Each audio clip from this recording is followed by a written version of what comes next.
মানুষ নিজেদের বন্ধুদের সুনাম করে কিভাবে? আমার তো শালাগো নাম শুনলো মুখে গালি আসে।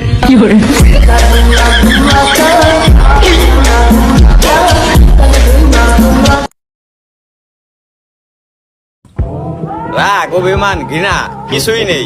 যার সাথে মন মিলে না তার সাথে আমরাও মিলি না।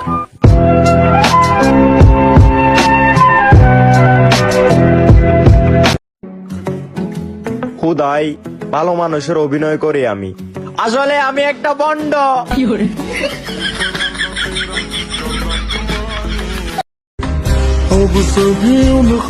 তোমাকে যে না চাইতেই পেয়ে গেল তাকে বলে দিও, যদি কখনো তোমাকে ভালো না লাগে, ছুঁড়ে ফেলে দিতে ইচ্ছে হয়, তাহলে যেন করুণা করে হলেও তোমাকে আমায় দিয়ে দেয়।